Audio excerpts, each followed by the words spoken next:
So my report for today is colonialism, more modern colonialism.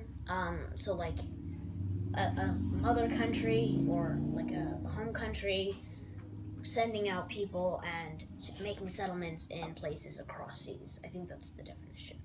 Um, so modern colonialism started in the 1600s, just after the Middle Ages or the late Middle Ages, with the settling of overseas lands by Portugal and the Crown of Castile. The Crown of Castile was like a joint monarchy between Spain and Portugal. The Crown of Castile later turned into Spain with some treaties. Um, and so the conquered lands were split between the Crown of Castile, against Spain, and Portugal. Basically, they settled.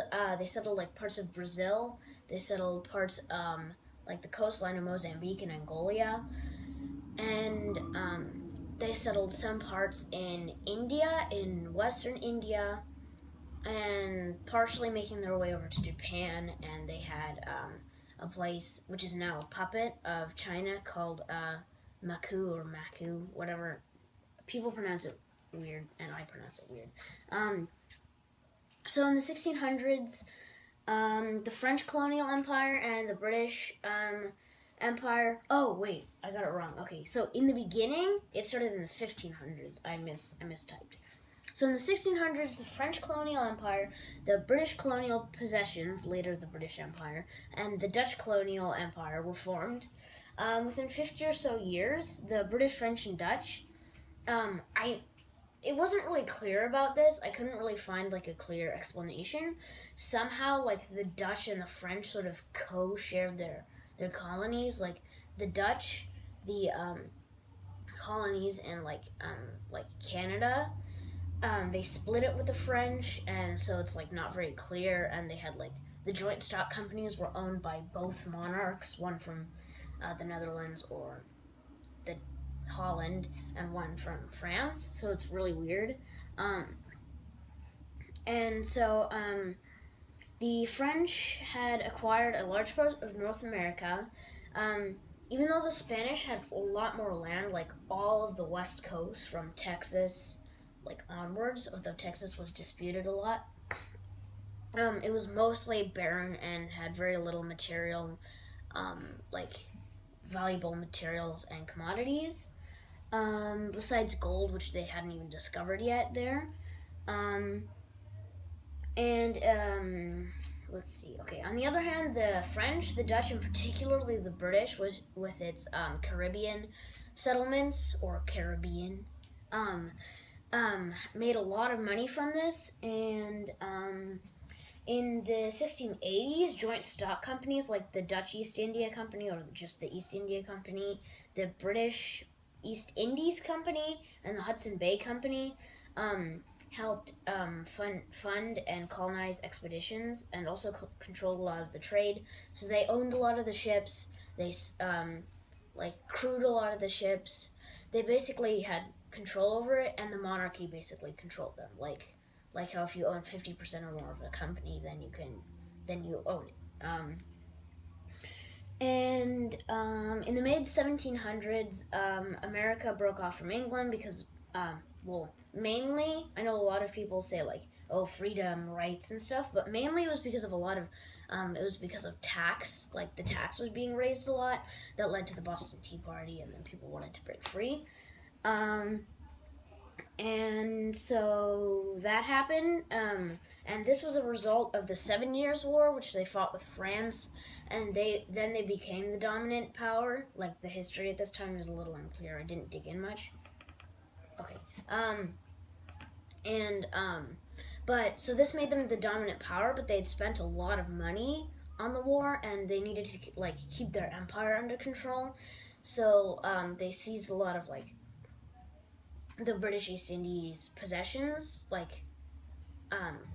because they owned it, sort of. They could take a part of the money. They taxed things a lot. So the U.S. ended up breaking off, and in 1808 to 1810, the Spanish and Brazilian colonies in the Americas became independent because they were like really horrible at like containing their empire. They just completely failed at it. So in 1810, Argentina broke off as well with like Paraguay, Uruguay, Colombia, Ecuador, Peru, Venezuela, Panama, all those like Mexico, the West Coast too. They were all like just lost. Like they all just completely they all broke off and became independent. The U.S. bought some other parts of it.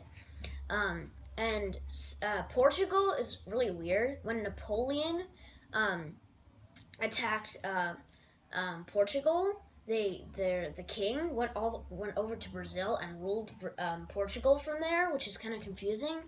But then he went back to Portugal and left his son there, Dom Pedro, and Dom Pedro declared it its own empire, and he became the king. And so then from 1829 to 1947, India, Pakistan, Bangladesh, Myanmar were ruled by British puppet, or basically Britain, because they had an uprising and the British East Indies Company, the British East Indies Company was in the Caribbean. They might have expanded to India, but I'm not sure. There was one British company that ruled India called the Raj. It's Hindi for ruler or royalty. In the 1800s, there was a massive takeover of Africa called the Scramble for Africa, which was a lot of the European powers had outposts and like lands along the coast. And then they all realized that there was a lot of natural resources there, and the tribes were really weak and underdeveloped. So they basically just stormed everywhere, and Britain got most of the east side, France got most of the northwest side, Belgium and Portugal, and England got like the south. In the 1950s, after the Second World War, a lot of the countries that had that had colonies, were really poor, and the days of empire were sort of over now. Like democracy, a lot of people were being opened their eyes to democracy, and people were like doing all these rights movements. So a lot of the so Britain first left Africa. Well, not the first, but they left Africa altogether. And so they left like immediately after the Second World War. They left Egypt, and then they left all of their possessions and retreated back to their puny homeland.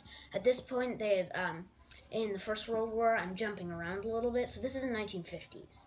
So, but in the First World War in like 1918, they let go of Canada, Australia, and New Zealand, which used to be their colonies, and so then I think in the late 50s, France got rid of their West African colonies, and then Belgium left really quickly and left a power vacuum, so there's been a lot of wars fought over there. Then Portugal, I think until 1974, they still had Angola and Mozambique, but then they left them behind, and there was massive power vacuums, and there's been a lot of wars in Africa recently, and it's just not stable, and they're all really poor countries pretty much, except for like Egypt, where some people are doing fairly decent.